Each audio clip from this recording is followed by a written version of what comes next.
Bienvenue sur Africa Power News, la chaîne dédiée à l'actualité politique africaine. Pour exister politiquement, il faut désigner un adversaire. Souvent, l'adversaire peut être immatériel, il peut être un adversaire physique, mais dans le cas échéant, les autorités nigériennes, et pas seulement nigériennes, dans le cas de l'AES, ont l'habitude de désigner des États qu'ils présentent comme des États en griffe terroristes qui serviraient de base arrière à la déstabilisation.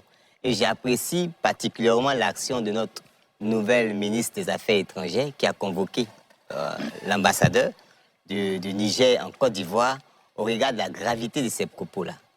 Pour moi, c'est quelque chose de fondamental dans les relations. Parce que désigner un État comme la Côte d'Ivoire qui héberge un certain nombre de ressortissants nigériens qui leur offrent gîte et couvert, qui travaillent à leur sécurisation et qui définit ce pays-là comme étant ce pays qui veut déstabiliser un autre.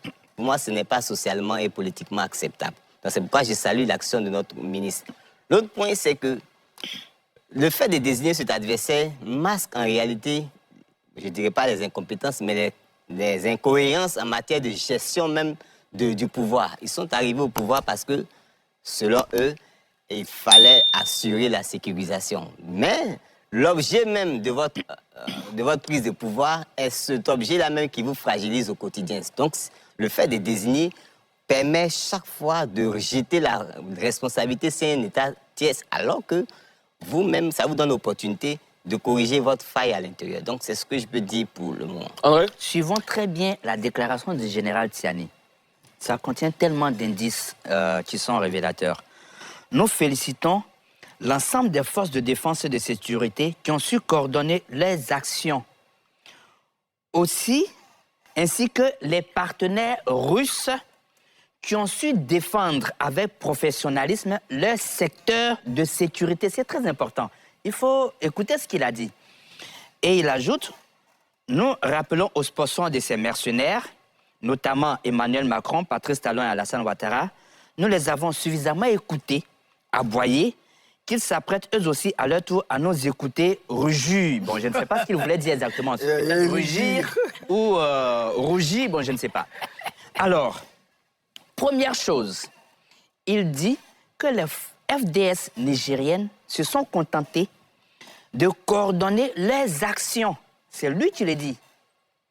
Et il dit, les partenaires russes, donc en fait les gens de l'ancien Wagner, donc de Africa Corp, qui ont leur base à la base 101 de l'aéroport, il dit, les partenaires russes qui ont su défendre avec professionnalisme les secteurs de sécurité.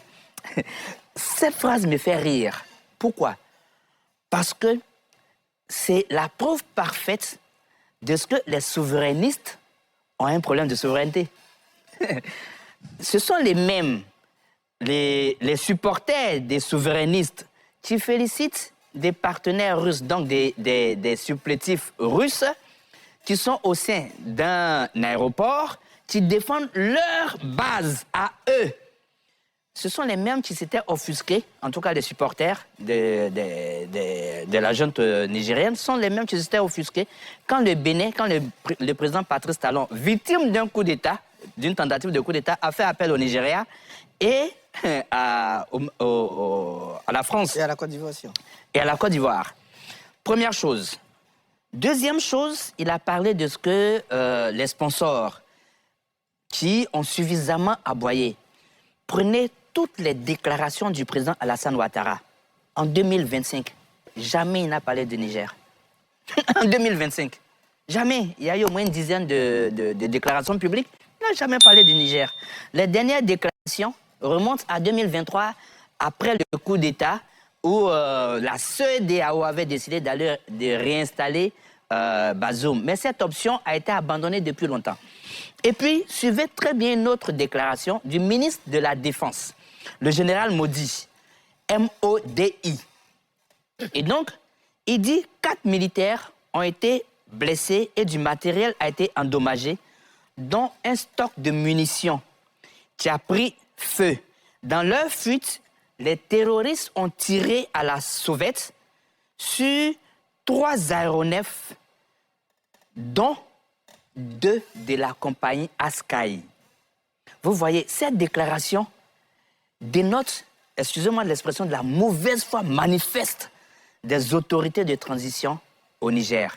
Il dit, dans leur fuite, les terroristes, lui il parle de terroristes, le président de la transition parle de mercenaires, les terroristes ont tiré sur 3 aéronefs, dont 2 de la compagnie Askai. Il omet volontairement de citer Air Côte d'Ivoire, parce que s'il parle de Air Côte d'Ivoire, ça détruit l'argumentaire selon lequel la Côte d'Ivoire serait derrière cette agression. Donc, c'est le narratif habituel. Voilà. En réalité, on en parlera sans doute pendant le débat, en réalité, les militaires au pouvoir au Niger font face à une instabilité chronique. Les attaques se sont multipliées. Oui, moi, je crois que c'est vraiment regrettable. Je crois que quelqu'un l'a dit, je crois, Dr Atukamena. Un chef d'État responsable, quelles que soient les circonstances, ne pas faire les déclarations qu'a fait le général Tiani, alors que la Côte d'Ivoire n'est en rien concernée par la situation de son pays. Alors qu'il a beaucoup de compatriotes dans notre pays qui vaquent à leurs occupations, qui vivent en harmonie. Et je veux dire, les premières personnes qui mettent en danger sont ses compatriotes. Heureusement que les Ivoiriens, cette fois-ci, ont accueilli cette déclaration, excusez-moi du terme, j'allais dire irresponsable, avec beaucoup de sérénité. Mais il y a eu quelques années où quelques petits éléments d'information ont failli mettre le feu aux poudres. Je crois qu'on avait parlé d'agression de quelques Ivoiriens au Niger. Il y a eu pratiquement une semaine où les autorités ont été obligées vraiment de sensibiliser parce que dans certains quartiers, on commençait à s'attaquer au biais des communautés nigériennes. Mais dans un tel contexte volatile, que le chef d'État lui-même vienne mettre de l'huile sur le feu comme ça, mais tout peut aller tout de suite. Et je trouve que nos responsables des pays de l'AES devraient quand même faire attention. La Côte d'Ivoire héberge beaucoup de leurs ressortissants. Nos économies, nos peuples sont tellement imbriqués qu'ils peuvent gérer leurs problèmes de gestion de leur pays autrement. De façon intempestive, s'attaquer à la Côte d'Ivoire et à son chef d'État.